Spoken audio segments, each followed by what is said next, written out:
It's the weekend and you have financial questions that need answering. That can only mean one thing. It's time for Jill on Money, the show that takes the mystery out of your finances. Here's your host, Jill Schlesinger.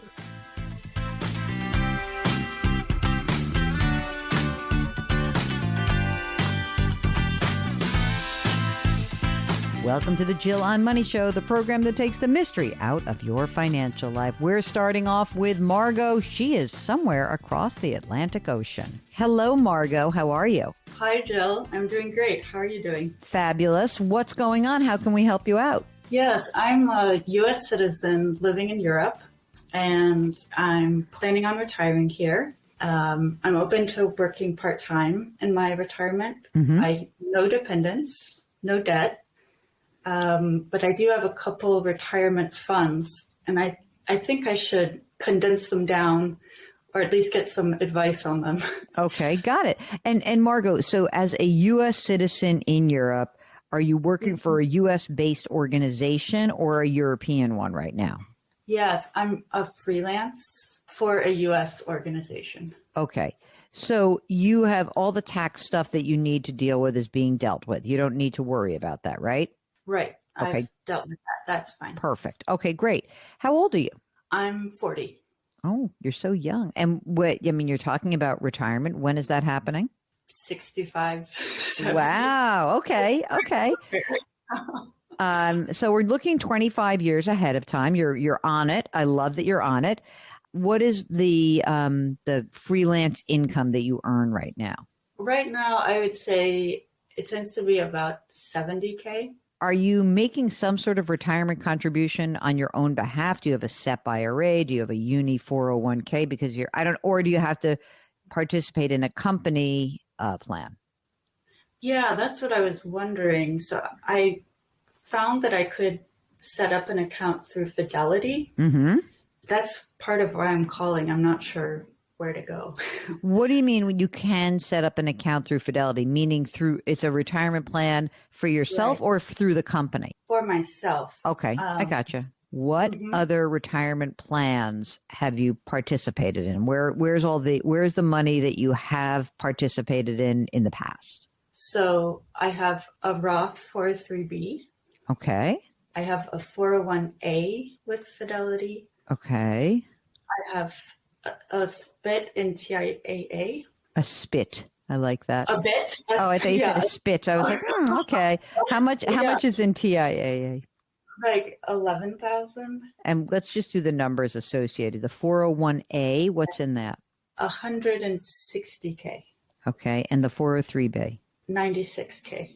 Okay. And so these are all old dormant accounts, right? Right. Okay. Yeah. And the only Roth was the 96,000 in the 403b? Right. Okay, got it.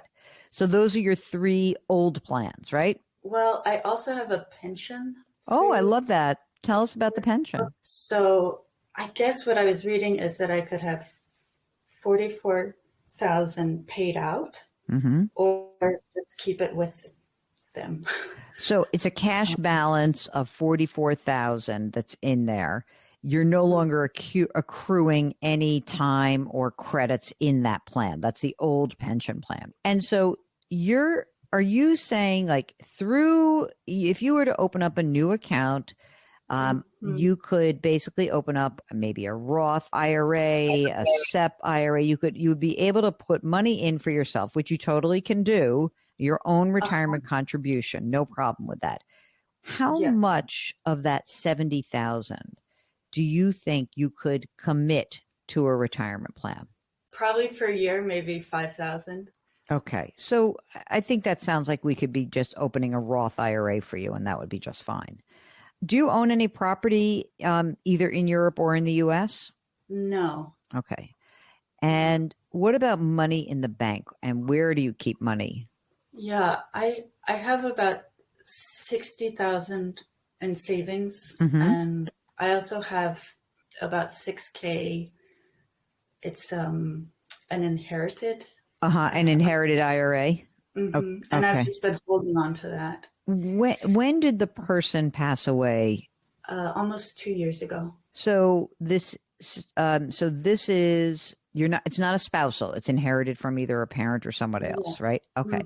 So you have to take the money out of that plan within 10 years of that person passing away. But you haven't done anything yet, right? I haven't. Okay, No. got it. I got it. Yeah. All good.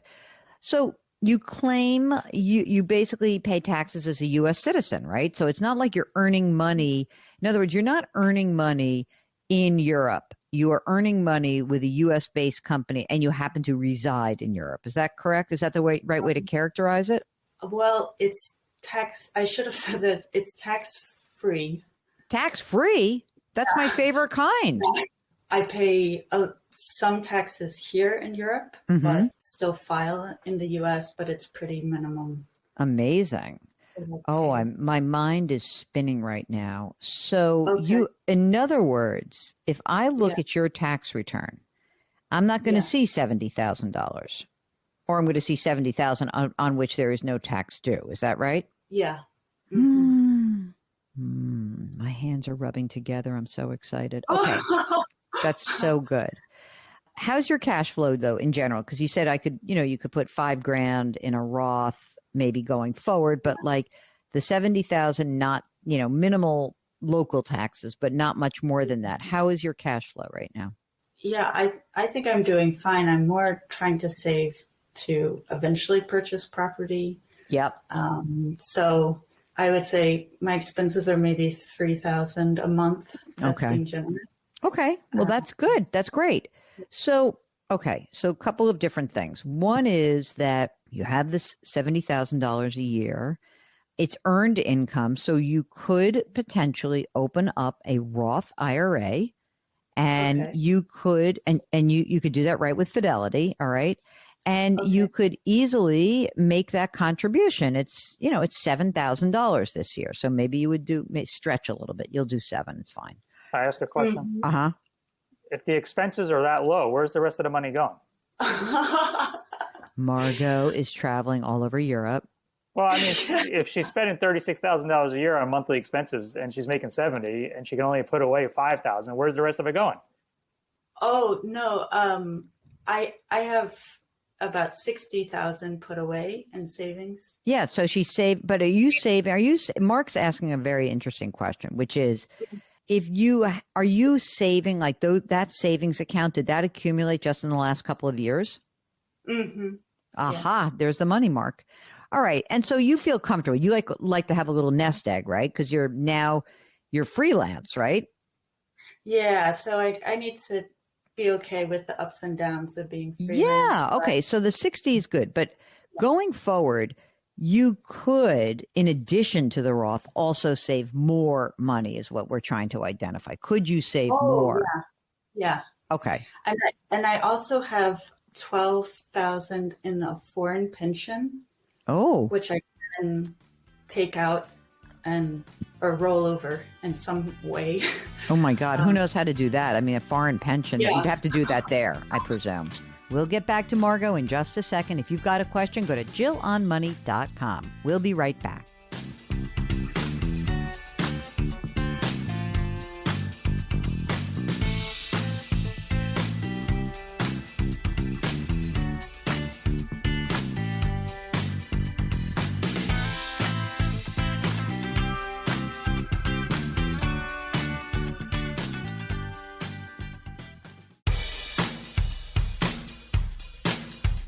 Do I invest here? Should I put my money there? Jill Schlesinger can help you. Back to Jill on Money.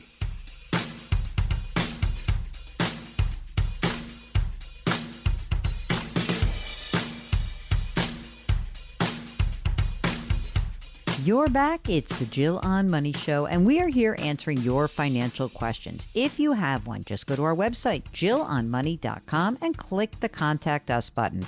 Write us a note. If you want to join us on the show live, just check that box. And while you're there, don't forget to sign up for the free weekly newsletter. Let's get back to Margot. First of all, I think when you first said, hey, should I consolidate everything? I like the idea of consolidating, okay? What I would do is first of all, you're not paying any taxes right now. Just take the money out of the inherited IRA and take that distribution. Okay. Just take it. Okay. Or do it like, do me a favor. Like we're talking to you, it's coming into the fourth quarter. Do half of it. You can do it half of it this year and half the next year. But I presume, your marginal tax rate is basically 10%. So, you're not going to pay taxes on much. You're going to pay 10% of it. So you can do half this year, half next year if you want. Take that out, add that to your savings account. So now we're going to just pretend you have 66,000 in savings. Okay. We just get rid of that just because it's one less thing to do. The next thing is you could open 2 different accounts at Fidelity. One is a Roth IRA and one is a traditional IRA. You would take your Roth 403B and roll that into your brand new Roth IRA. That 96,000 goes Roth to Roth. Okay. Then you're going to have a second account, which is a traditional IRA. In the traditional IRA, you're going to roll your 401A, that 160,000. You're going to roll your TIAA, that 11,000. And I think I would probably say it's easier for you to roll your $44,000 old cash balance plan, that old pension plan, unless they were going to, do they make you wait until you're 60 or 65, or can you roll at any time? I'll double check, but I believe I can roll it now. I'll at least look into it. Yeah. I would do that. So now what you would have is you'd have $215,000 in a traditional IRA, and you'd have your your 96,000 in your Roth IRA. You'd have 2 accounts only. That's it. We've gotten rid of everything else, right? Everything is consolidated. One at Fidelity in a Roth, one in a traditional. Now, the next neat thing to consider is this. You don't have a tax liability that's really sizable. And so one idea might be for you to start to convert your traditional assets into a Roth asset a little bit at a time, because then you're going to pay a very low tax. And I don't know where taxes are going to go, but if the 215,000 is in there over 25 years, it's going to grow into a bigger number. And then you'll be forced to pull that money out when you retire. And I don't know where tax rates are going to be, but you're not going to be in probably, with Social Security, you're going to at least be in the 12% bracket. Maybe you'll probably be in the 12% bracket based on today's. So I think the game plan should be consolidate, but then convert some of those assets every year. So you don't have to do it all at once. You could say, all right, every year I'm going to take $30,000 from my traditional IRA and I'm going to convert it into a Roth. And then that 30,000 that I'm talking about, or 40,000, we'll see where rates are, where the taxes brackets are, but $40,000 a year, that will become part of your taxable income. As you said, you don't have a lot of taxable income, but let's say you had $40,000 of taxable income, then that would just be added to, it was as if you made that 40 grand today. Okay. That gets added to your taxable income. You'll owe Uncle Sam some money in April and you'll pay it, and that'll be it. Okay. And you'll do it a little bit at a time, so that ultimately, Margot, what I'm hopeful is that over the next, let's call it 5-10 years, while you're still in this situation, you can convert all of this money at a 12%, a 10%, 12% bracket. And then, by the time you're 50, you're done with it. It's all Roth. And then you're in great shape. It's amazing, actually. And the only thing that I don't know about is the foreign pension. So I don't know if that pension is just leave it alone and you'll get a cup of coffee every month when you retire, or I don't know the rules where you are, but I think it's very interesting that is ahead of you. If you have that money, it's invested, and then you've got the Roth account, you can put $7,000 a year into your Roth account. And all the surplus, extra money, I mean, there's a lot of different things you can do. Do you have any need for cash? I mean, you're going to live there. Is there a desire to, live somewhere else? I mean, because it sounds like you have permission to be there. So I don't know if you have a passport, or do you want to do something else? Do you want to be somewhere else? Do you want to buy something else? What is it that we think you'd want to do? Yeah, I do want to buy property, but it's tough right now. But that is in the future. Yeah. I mean, look, as I said, I think that this is, if you want to be saving money, outside of retirement, then you would just open up another account, which would be like a brokerage account, So I think you should get back in touch with us when you understand, like, okay, Jill, I need to save $200,000, but that's not going to, but it's a longer term thing. Like when you know more of your game plan and what that means money wise, right?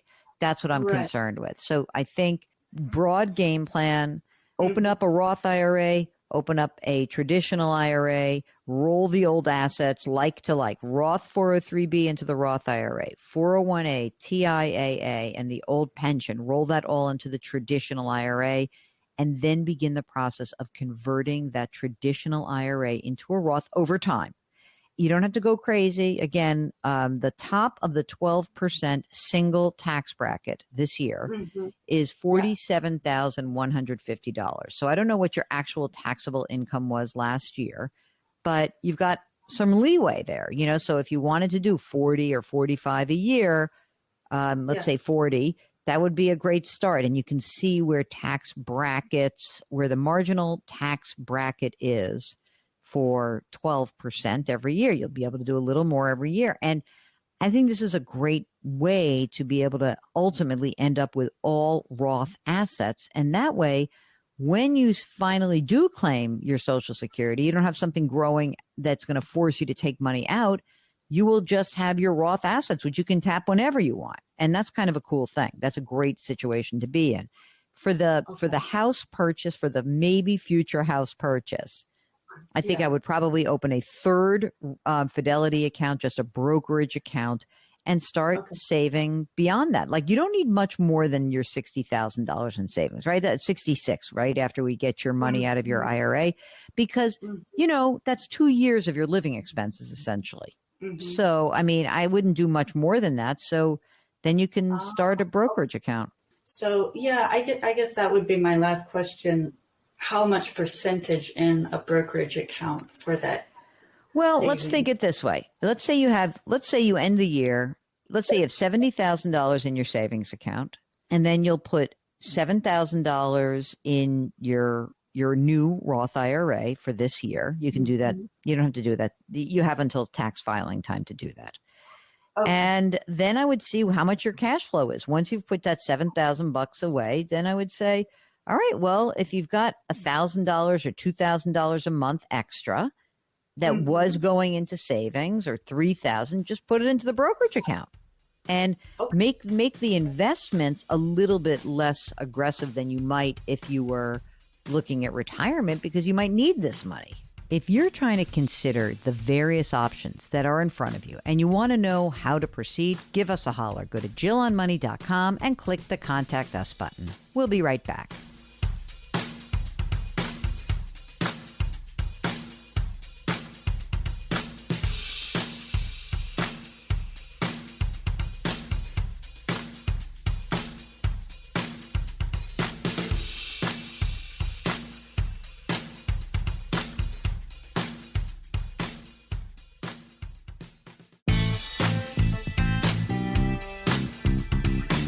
Back to Jill on Money, where Jill Schlesinger helps you take the mystery out of your finances.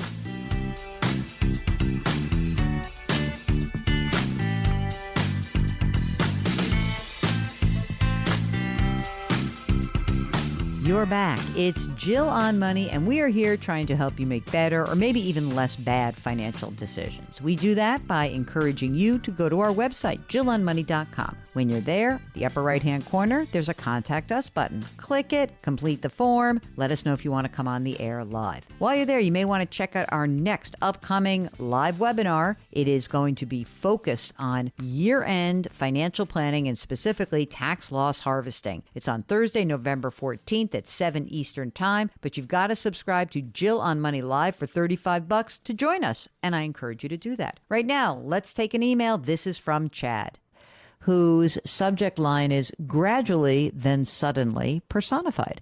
Greetings, Jill and Mark. A few weeks ago, you interviewed Barry Ritholtz, where he concluded with a phrase from Hemingway applied to personal finance, gradually, then suddenly. That struck a chord with me and my financial path that you might find interesting. A brief history. I opened a Roth IRA at age 22 in 1997. $2,000, the maximum contribution limit for that year. The goal was to reach $1 million by the time I turned 65. I steadily contributed small amounts to that account and eventually to a 401k. And 10 years later, it had grown to $67,000. Today, at age 49, my accounts altogether are collectively worth $2.2 million, a 1,000-fold increase over 27 years. I am perpetually astounded by this.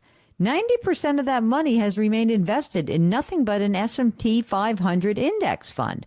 That includes major downturns in years like 2000, 2008, 2022, during which I stayed fully invested. Of course, my contributions increased as my salary increased, along with the occasional company match. But the overwhelming majority of that money is simple growth from the market. 22-year-old me could not have ever believed it, and I barely believe it today. This is not a humble brag. I'm neither wealthy nor a brilliant financial mind. I simply know how to buy and hold. The U.S. blue chips did the work. The power of compounding is truly amazing, and I recommend it to everyone. Thank you for your wonderful show, Chad. Oh, man, I love that. That is such a great note. Great way to start the program. Okay, I'm moving on. Thomas is writing about Social Security. And he says, I like to listen to a few different podcasts on financial planning. Another financial advisor has suggested that you should take your Social Security early at age 62 and start investing in the stock market or some other form of investment. Is this a good strategy? Would you come out ahead? Or is it best to wait until age 70 or 67, your full retirement age, at the earliest to start taking it? I love when financial advisors do this. This is such baloney. And the reason is that the idea that you would limit your lifetime earnings of Social Security because you think you're going to beat the market is insane. So, Thomas, this is not a good strategy. And even if you were to come out ahead, it would mostly be by accident. Do me a favor. At the very least, wait until your full retirement age of age 67, or even better, age 70. Do me a favor.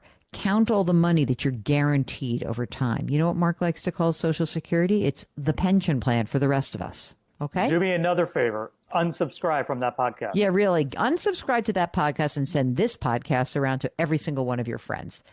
Okay, this is from Melissa, who writes, Hello, Jill and Mark. I've learned so much from you, and I appreciate your generosity and kind approach to answering questions. I'm writing to see what you think about a proposal from an advisor.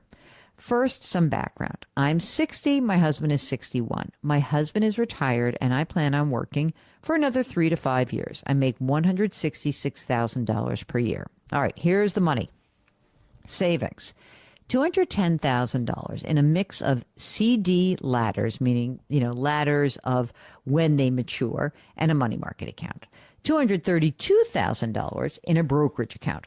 $300,000 in the Roth IRA, and wait for it, $2.5 million in pre-tax 401k and 403b. Those are the combined amounts. Okay.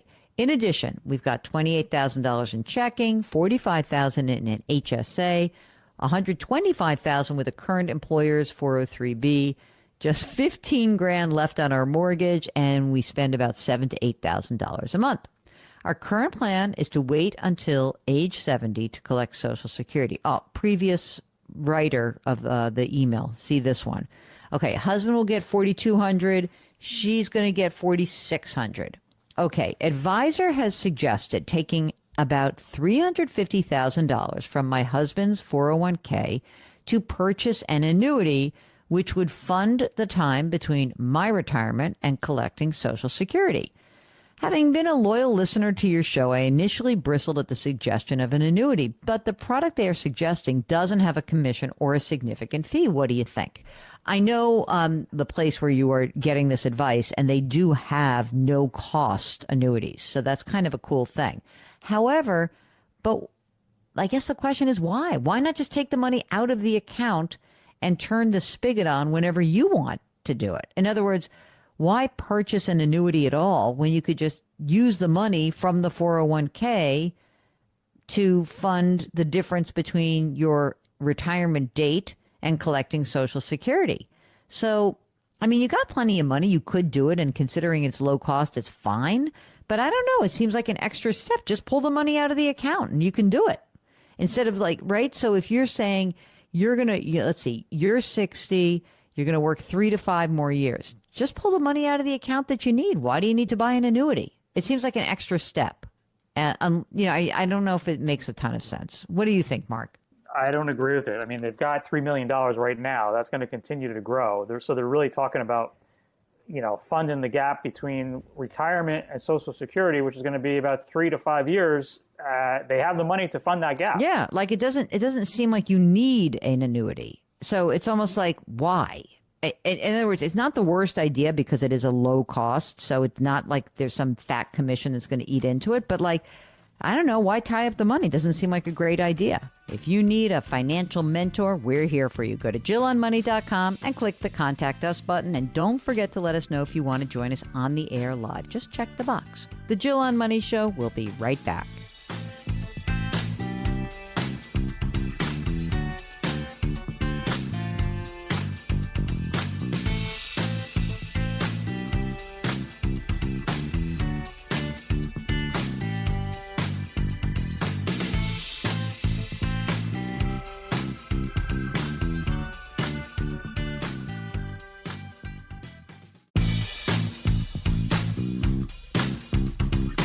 Welcome back to Jill on Money, where Jill Schlesinger takes the mystery out of your finances.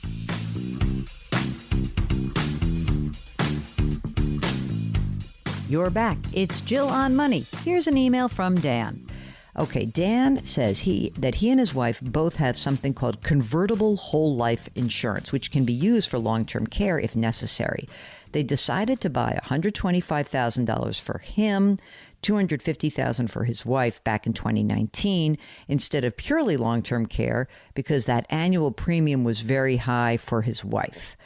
They have current 20-year term premium, which is expensive. $6,000 for him, $7,800 for his wife. We've paid for 5 years. The insurance benefit grows every year as they reinvest the dividends and close to double the original death benefit in 20 years. The current cash values are $22,500 and $30,000 for the two plans. We will have close to $4 million in different assets, excluding my home by the time I retire, which will probably be in 2 to 3 years. I just don't see any risk of running out of money in retirement. My wife has more pre-existing health conditions than I do.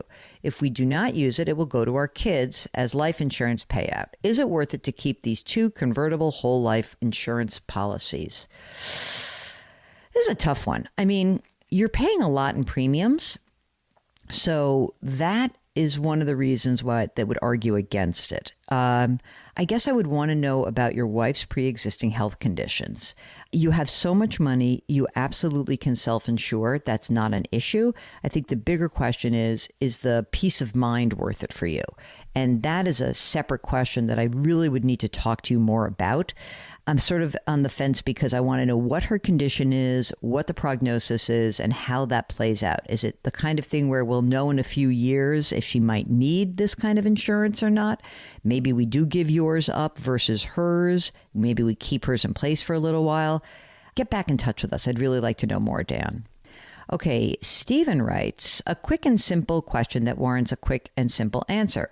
Our current advisor charges 1.45% of the assets under management for an account that is valued at about $450,000. This is all retirement funds. Fees too high? For just asset management, it's just too high because you can do your own asset management for far cheaper. If this person is doing full-time financial planning and really helping you with other areas of your life, maybe not. But if it's just investing, that's too high. You can do things like hire a robo-advisor, do it yourself, and we can help you with that. So follow up with us. Okay, Stephen? Okay, Brenna writes, this is planning for future school. My husband is finishing his undergraduate degree this spring, and I will be finishing my master's. I'll be starting a full-time job making $85,000 next fall, and my husband will be taking the DAT and applying for dental school over the next few years. I'm 23. My husband's 24. Good for you guys. We thankfully have no debt, no car, no school loans. We've been able to get some savings with an estate that I received and through other jobs. We now have $50,000 between savings and a money market account. We are trying to decide how to best plan for paying for dental school and limiting that debt when it comes, while still planning for retirement in the future. We'll have 2 years of working and saving before dental school begins. I wanted to put this money towards better use, and I've been wanting to put at least $14,000 this year into Roth IRAs, since you can take it out for qualified education expenses, which dental school would be. My company will put 6% into a 401k whether or not I contribute. What would be your suggestion for the best use of our savings and preparing for dental school and retirement? I've been looking into the pros and cons of the Roth IRA, brokerage accounts, and a high-yield savings account.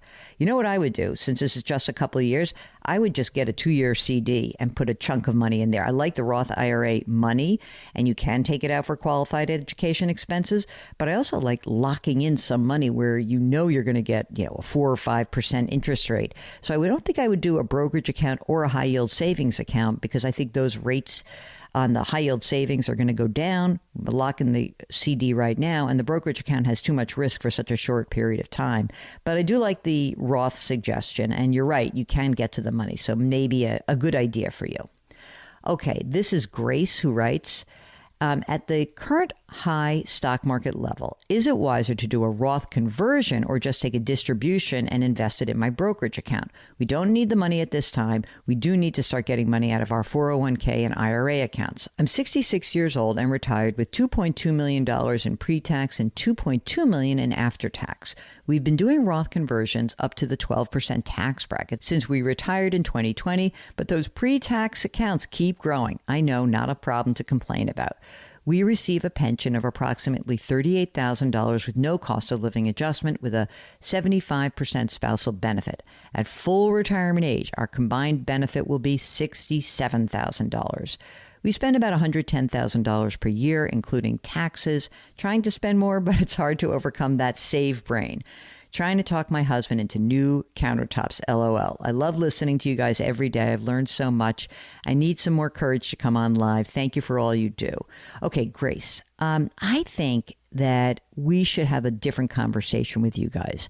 Would you consider actually going up to the 22% bracket? That's where you're going to go anyway as soon as you take your Social Security. Right? Because that when you get that Social Security benefit, maybe you hold off till you're age 70, but you're going to have another $67,000 of income. You're probably going to be in the 22% bracket. So why not start converting up to the 22% level right now? That's where you're going to be. So good job at 12. But as you see, if you don't get more money out of those accounts, you're kind of stuck. So I say, here's your courage, not to come on the air live, but your courage is to pay at a 22% bracket and convert more of the money. I hope that helps. You're listening to the Jill on Money Show, and we'll be right back.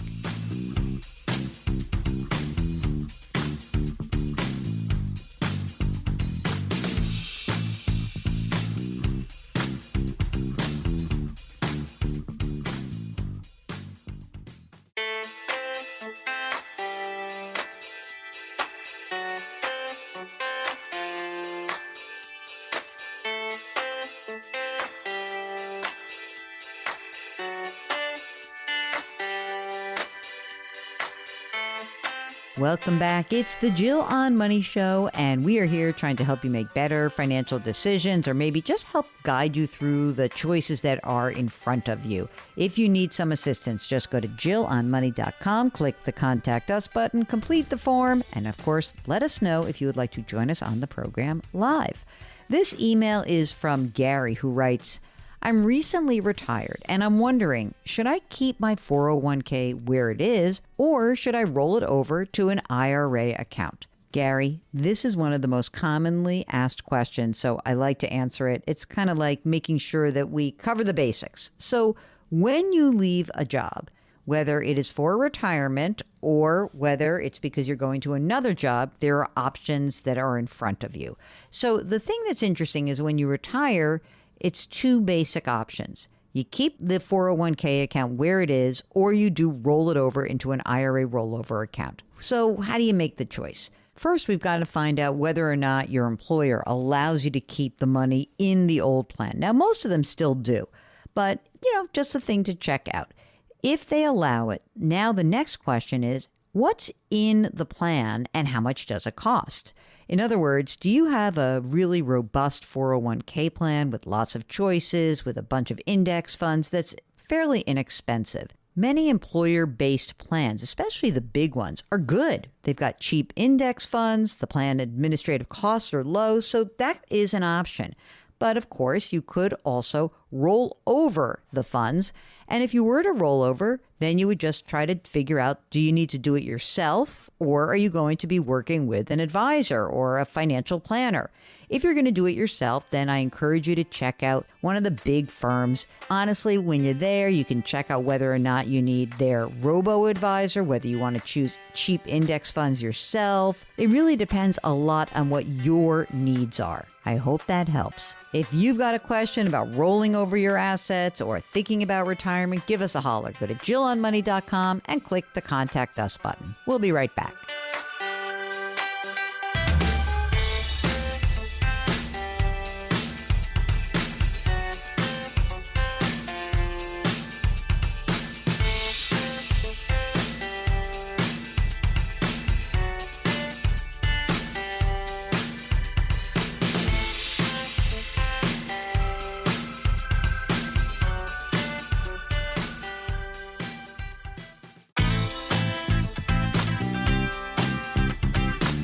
It's the weekend, and that can only mean one thing. You're listening to Jill on Money, the show that takes the mystery out of your finances. Here's your host, Jill Schlesinger.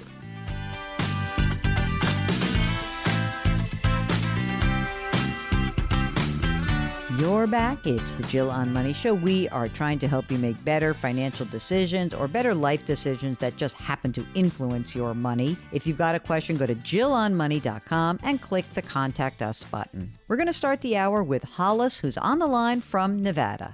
Oh, wait, Hollis, do I say Nevada or Nevada? Nevada. Oh, thank you. Phew.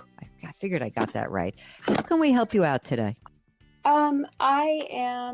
I lost my husband almost 4 years ago, and we both worked super fun jobs, his more fun than mine. And when I lost him, we saved everything. We lived below, we didn't spend everything we earned. And when I lost him, I kind of lost direction and drive. And so what I did is I took a job that was supposed to be part-time, but they saw potential in me and they gave me a full-time position. And it's probably going to turn into a part-time job because of changes within the company. So I just kind of want to set myself up or get ready I want to actually stop working full time, at least by 55, and really just kind of enjoy my life and my family. Have a big family, lots of siblings, and just losing my best friend really impacted me. So sorry. So how old are you now? I am 49. I'm about to turn 50 next year. And so this is why I'm looking very closely at my future. Yeah. How old was your husband when he passed away? He was 50. So young. No. Yeah. Oh my God. I'm so sorry. Did you guys have, do you have any kids? No. Okay. But you got these, you got nice siblings and you're the cool aunties and uncles? Yes. Right. That's the plan. That's good. Are your siblings nearby? Most of my siblings are up in the Pacific Northwest. You think about moving there? Yes, I do, but no, I love it here. I have a life here and I have friends here. And it is less expensive here than where my family lives. Okay. All right. And you can go see them. So right now in your full-time position, how much do you earn? I am an hourly employee and I would say I'm going to make about $48,000 this year. Is that enough for you to float your lifestyle? No, I am using some of the life insurance that I got. And so I spend about $45,000 a year, just regular expenses. And I make sure I'm putting money in my HSA. And this full-time job is actually giving me medical insurance. And about 5% of my paycheck goes to my Roth 401k. I am drawing down a little bit on the life insurance. But again, I have all of his IRAs and the 401ks. And so it just really, losing him just kind of changed the trajectory. I'm sure. Oh my our God. Our house is paid for. You know, we have had no debt, still have no debt. How much is your house worth? About 300. Okay. And no debt. How much money remains from the life insurance proceeds? About 500. And is that is it in the policy still? Is it in an account, like in a bank account? Where did you keep it? So I have kind of split it up. I have some of it in high yield savings accounts, some of it in CDs. I put some of the other that's not included in that 500,000. I put into a brokerage account. So how much is in a brokerage account right now? I would say about 180,000. Okay. And are you managing that yourself, or are you paying someone to help you out with that? I am currently using Vanguard's personal service advisor. Okay. What about, so you've got the brokerage, and then you said you also have retirement accounts. So I know you have your current Roth 401k. How much is in there? The one that's with the company I work for, it's very small. It's about $2,500. Okay. Every little bit helps. I have a Roth, just a Roth on its own. Yep. That's about 200,000. Okay, that's great. So that's the Roth IRA. What else? Did you inherit a retirement account from your husband?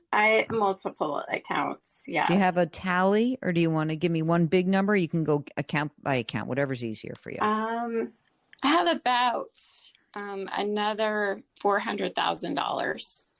In retirement? In retirement. Okay, and those are all pre-tax accounts? Those are pre-tax accounts. Okay. So just make sure I got this right. So 400 in pre-tax, 200 in Roth, 180 in brokerage, $500,000 that's in various kind of safe savings accounts or CDs, right? Yes. Yeah. Small 401k, the Roth 401k, house is paid for, it's staying there. Yes. And you say that, you need about as you need a little bit more than what you're earning now, right? Yes. So 45 a year. You think that that's about the right amount, or do you think it's really more? Is it really more like 60, and then you could do fun things? You know what I mean? So I can tell you, last year I spent about $60,000. That's so funny. I literally wrote down 5K a month because I was like, that's got to be the real number, right? I bought new windows for the house last year. Oh, that does not sound like fun. That's no fun. Let's not do that again. I know you gotta keep track of it. So when you go to part-time in your current job, yes, what will that amount be in terms of income? What do you think it'll be? I think it would be around 25, 30. And would you still be entitled to medical with that? I would expect that I would go to Cobra. Theoretically, if this happened next year, you turn 50 next year and you're like, okay, I'm going to be done. and or I'm going to make like much less. I'll make half as much money, and I have to add to, and I'll have to pay for medical, right? Yeah. So in that case, we really need to not just factor in $5,000 a month. We really need to factor in more like $6,000 a month. Okay. Right? Because we got to pay for your medical. Yeah. And you'll probably have to go, I don't know if you do Cobra or you go to the exchange, go to, use Affordable Care Act and, you'll buy your coverage that way. But it's going to be $1,000 a month, pretty sure. And from your perspective, nothing else big change in your financial life that is on the horizon, right? Not that I'm aware of. Okay. No windfalls, nothing like that. Of course, losing just the way everything's been going, you just never know what's going to happen. Well, you've experienced that firsthand. My God. Yeah. I'm so sorry, really. We'll get back to Hollis in just a moment. If you've got a question, just go to JillOnMoney.com, click the Contact Us button, and don't forget to let us know if you want to join us on the air live. Just check the box. Jill on Money will return in just a moment.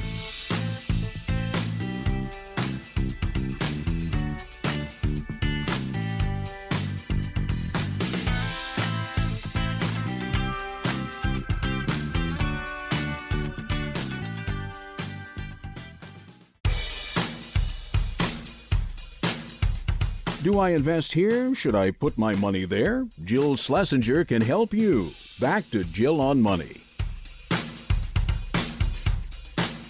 You're back. It's Jill on Money. Let's get back to Hollis from Nevada. We have like different chunks of time, right? Okay. So we have age 50 to 60, which is, because when you're 60, or when he would have been 60, is it when she's 60 or he would have been 60 that you can claim the survivorship benefits? When she's 60. Okay, so when you're 60, you can claim the survivor benefits for Social Security. Do you have an idea of how much money that would be at age 60?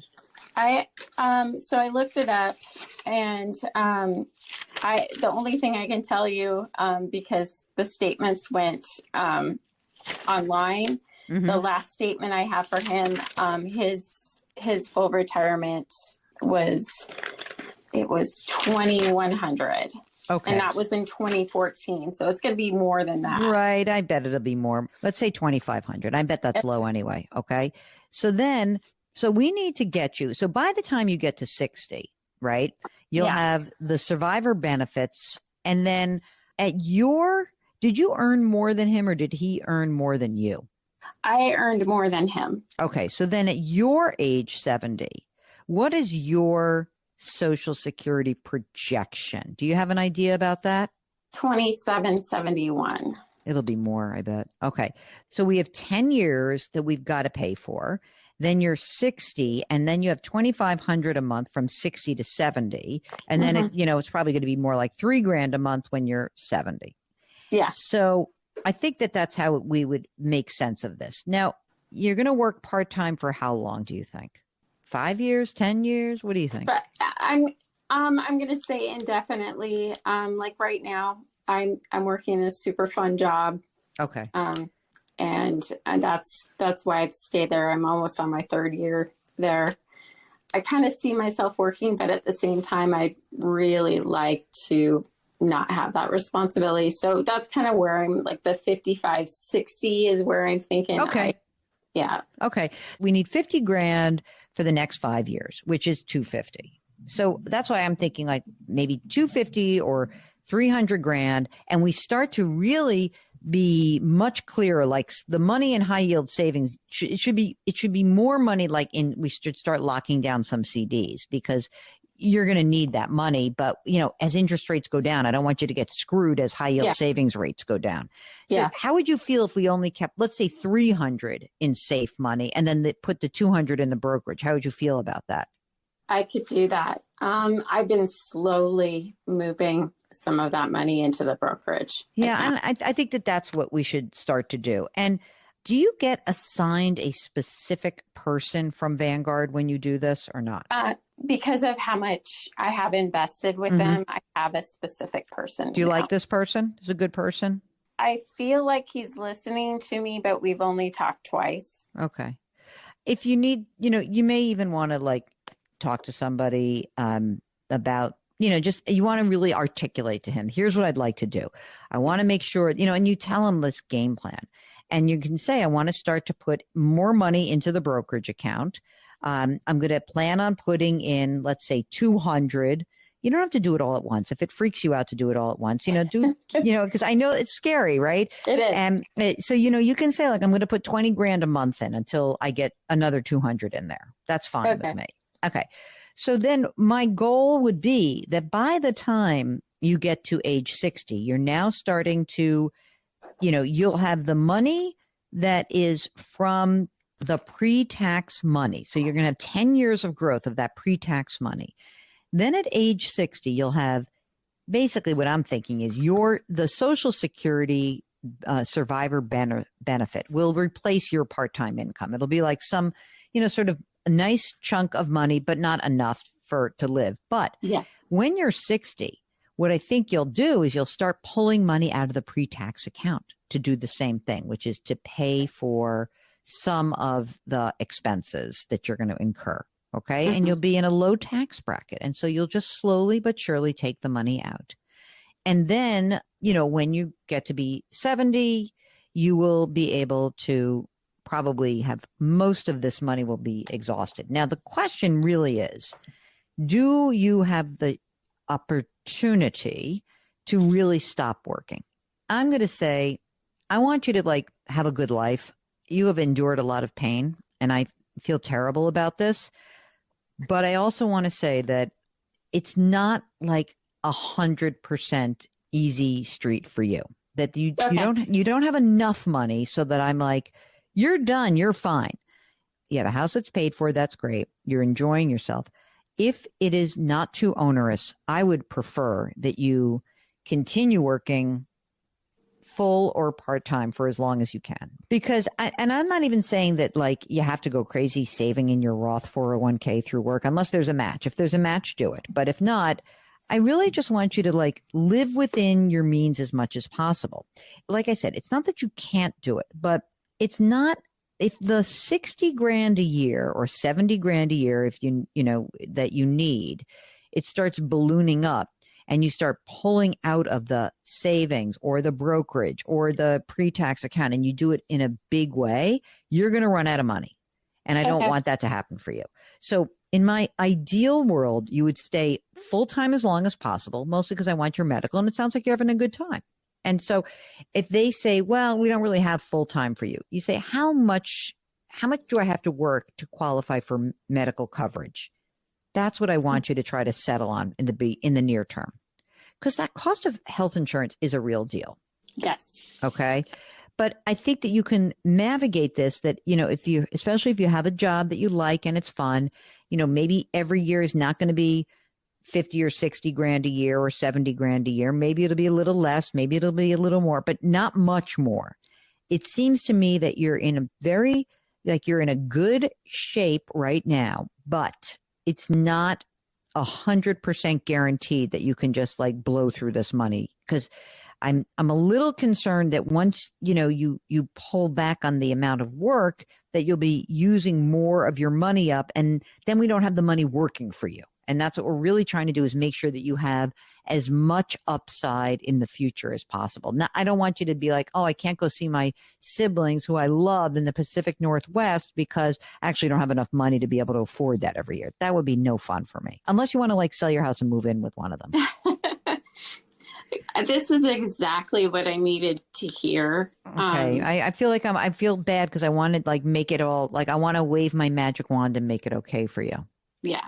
Yeah. It's what I needed to hear, because the original, I'm still planning with my advisor about 60 is kind of the part-time work.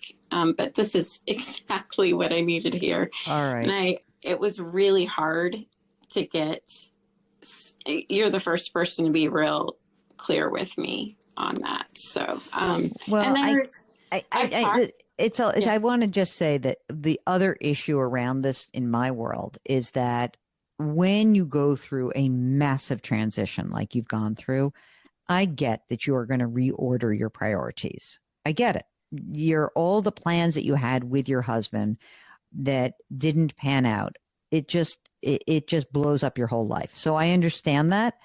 And I just want to make sure that whatever you decide to do next in this next phase, because, you're never going to get over this and you're going to get over this. You know what I mean? Like, Yes. There's sort of two parts of it. Like, my best friend died 2 years ago, and her widow is every single day talking to me about like what she thinks about. But it changes. It's really weird. And so, she's involved in a widows group, and they all talk about like the financial part of it, or your financial goals and aspirations, and how that has changed and how it feels very unnerving. But it sounds like you're being clear about it. And I'm so happy you actually have a job, because I think in some respects there is an anchoring of that job that is very good for you. Oh, it was a lifesaver. Definitely. It was, that's what's really important about keeping networking, having a network, because I went in there thinking I was going to get one job and ended up with another great job. And I'm so grateful because it gave me purpose. The Jill on Money Show will be right back.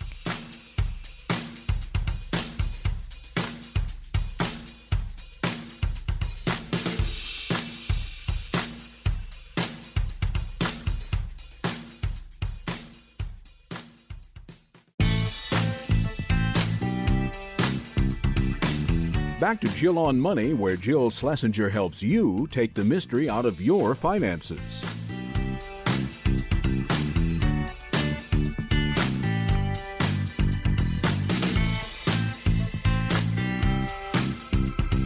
You're back. It's Jill on Money. This is the program that attempts to take the mystery out of your financial life. If you've got a question, go to jillonmoney.com and click the Contact Us button.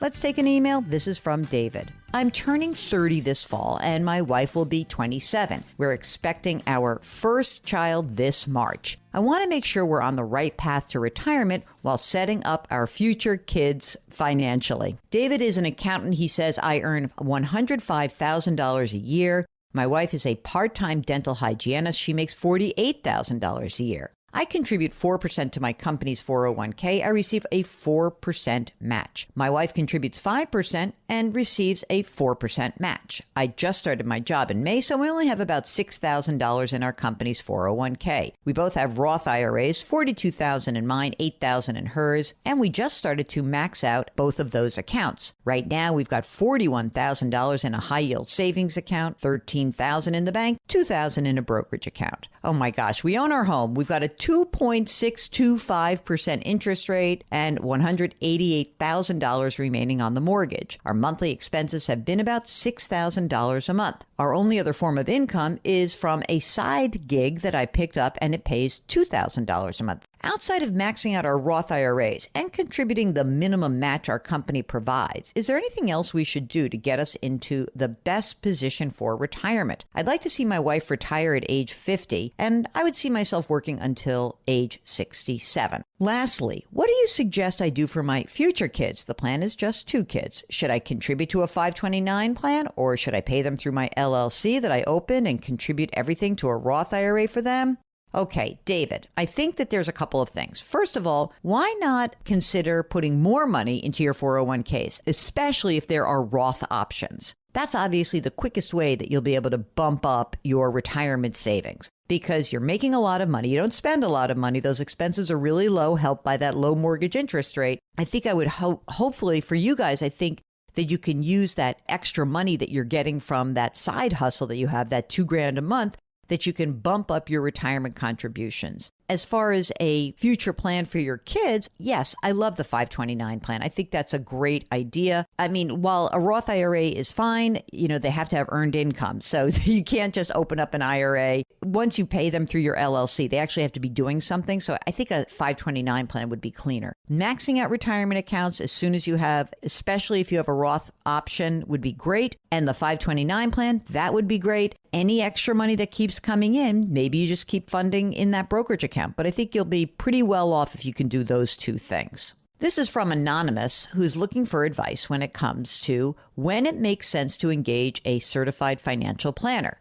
Okay, Anonymous says, my wife and I are aligned on our finances and retirement planning. However, my wife has zero interest in getting involved in our finances investments. She happily defers to me for all things finance, which works fine for us today because I love it. My fear, however, is that if something were to happen to me, she would have a very difficult time taking over financial management of our investments. For that reason, I would like to have a CFP or an advisor in place to help her if I were to pass away unexpectedly. However, I don't feel like I need that support today, as my own approach has us doing just fine.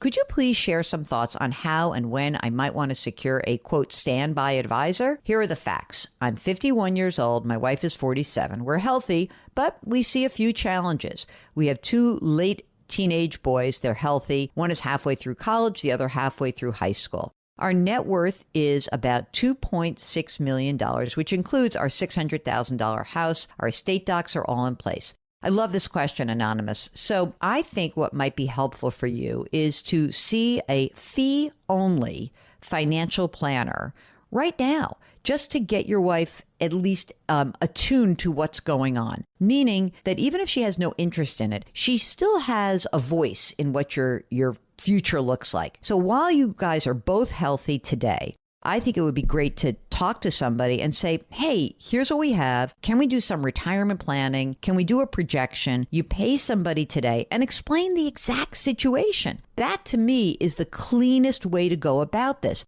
Then you can have your wife sort of participating in what the game plan is today, but also have a relationship with someone that she could tap in the future. You can always go to letsmakeaplan.org. That's the CFP website. Or you can also go to what I think is a really great place to find a fee-only planner, which is the National Association of Personal Financial Advisors, NAPFA, NAPFA.org. Okay, this is from Juanita. She's a single mother of 3 kids, 16, 14, and 8 years old, and she's 50 years old. She says, I'm looking for life insurance. What's the best kind to purchase without breaking the bank? I've been looking into whole life insurance, but I was also interested in a universal life since it's a bit less costly per month. I will be getting a pension when I retire from teaching, and that pension will be about $100,000 a year. I don't think you should be buying whole life or universal life. What I think you should be looking at is term life insurance, because you probably only need this insurance for about 5, maybe 10 years. And considering that you have a pension that would be coming,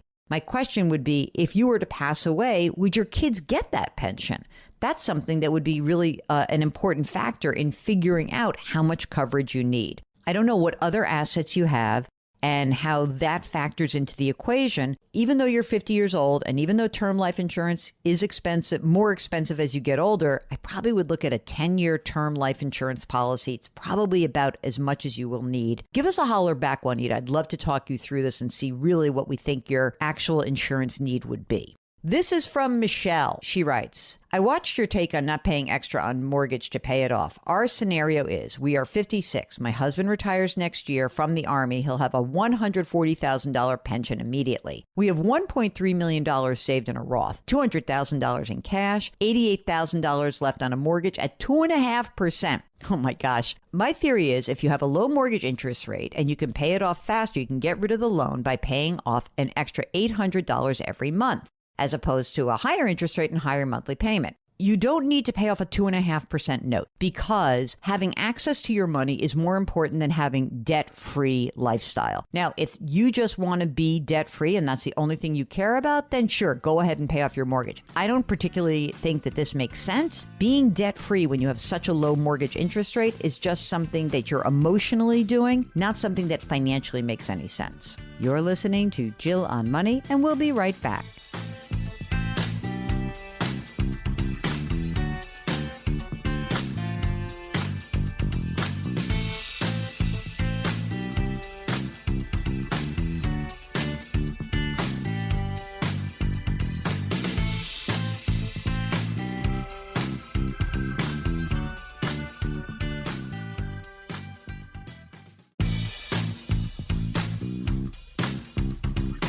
Welcome back to Jill on Money, where Jill Schlesinger takes the mystery out of your finances.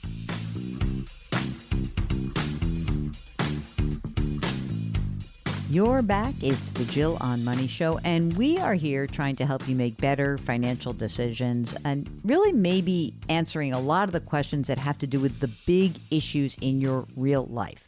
So if you've got something going on, maybe you're contemplating a move, maybe you're thinking about how you're going to navigate your next career, maybe you're trying to figure out what's the pathway to get to your retirement or to help fund your kids' college education. Whatever the issue is, just go to our website, jillonmoney.com, click that Contact Us button. It's in the upper right-hand corner, and write us a note. And if you'd like to join us on the air live, check the box, and the executive producer extraordinaire, Mark Talercio, he'll do everything else. Now, while you're on the website, all of our content does live there. So make sure that you sign up for the free weekly newsletter. It comes out every Friday. It's such a good way to prepare for the weekend. It's Mark's little way of making sure you didn't miss anything throughout the week. We've also got videos on the website. You can check out our YouTube show. It's called Jill on Money, powered by the Compound. We've got resources. We've got 2 podcasts. And of course, we've got a link to our subscription service called Jill on Money Live. That's where, for $35, you have access to quarterly live webinars, 4 of them, as well as the back catalog, bonus video content, all for $35. And we're going to focus and go deep on the end of the year tax loss harvesting process. We've got a wonderful guest, Michael Goodman. He's a certified financial planner, a CPA. He's got a lot of designations. You have to be part of Jill on Money Live to join us for this webinar. It's going to be really good. Next up, we're going to answer an email. This is from Debbie. Debbie writes, "Hi, Jill and Mark. Could you please give your opinion on whether or not you think we will be okay? I am 65. My husband is 66. We are both retired. I have $170,000 in a traditional IRA, $280,000 in a Roth IRA. My husband has $150,000 in a traditional IRA and $160,000 in a Roth IRA. We also have $240,000 in a brokerage account that has bonds and CDs. We also have $65,000 in a money market account. It's earning about 4% right now. Okay, here we go. We both have pensions, which we are collecting. Oh my gosh. So Debbie has a state pension, $3,700 gross per month, no cost of living adjustment. Okay, so that's important to remember. My husband has a state pension, $3,100 per month. He also does not have a COLA, but he does have a military pension of $1,300 a month, which does have a COLA. Wow. All the pensions have a 50% survivor benefit. Also, my husband is collecting Social Security, $2,450 a month. I'll collect mine in January of next year. Mine will be $2,550 a month. Okay. So I don't want to delay beyond that date. I've got a chronic health condition. Okay, very smart, Debbie. Good. No life insurance or long-term care insurance. And she is not eligible for long-term care due to her condition. Okay, the expenses, $7,200 a month. Gang, let's do the math. This looks like they're fine, right? Because there's 37, so there is $6,800 with no COLA assets. But on top of that, there'll be another $6,300 with COLA. So this all looks pretty good. And their Medicare supplement is through the military.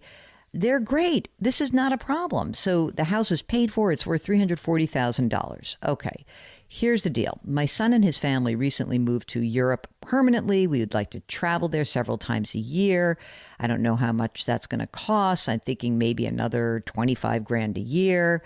Once we're not able to travel, I would still spend money to have them come to see us. Okay. Since our pensions and my husband's Social Security more than cover our current expenses, I'm thinking my Social Security will cover the travel costs. Our investments would be used when we need something to do in the house, maybe a new car, or even long-term care. Do you think this plan sounds feasible? I guess the only problem would be if one of us were to die, since the survivor income would then drop. But the expenses should also be slightly less for just one person versus 2. Okay.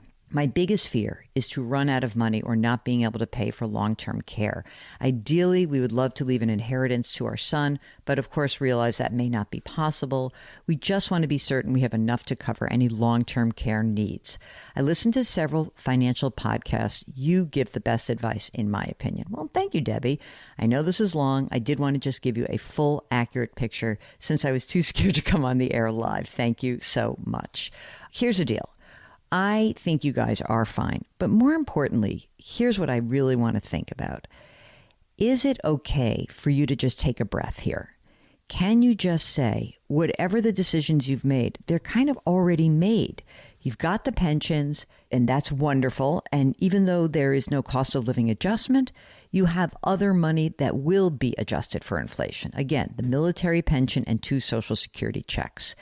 I don't know if we can really do much about the fear of needing that money for long-term care because you are where you are. So I hope you go out, you visit your kid, you have a good time. Don't worry so much about leaving an inheritance. I think you are okay. And if you have any follow-up questions, I feel very comfortable saying, please just let us know. But I think you should be fine. And you'll see where your life leads you. But for now, enjoy what you have. Thank goodness for those pensions. Very good. If there is a big decision that is looming in your life, and even if you already have a financial advisor or a money manager or someone there who's chiming in and giving you advice, we can be an impartial set of eyes and ears on your situation. All you need to do is go to the website, JillOnMoney.com, and click the Contact Us button. The Jill on Money Show will be right back.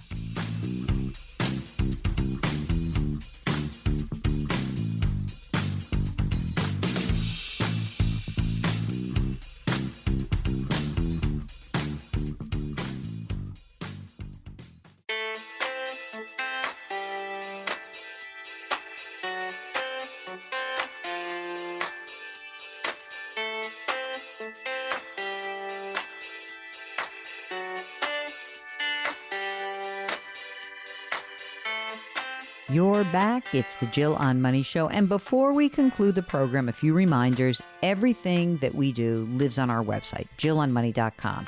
And it is there that you can contact us with the Contact Us button in the upper right-hand corner.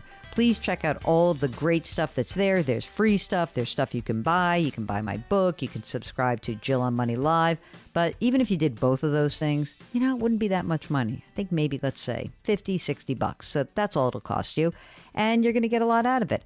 You can also make sure to check out our YouTube show. It's called Jill on Money, powered by The Compound.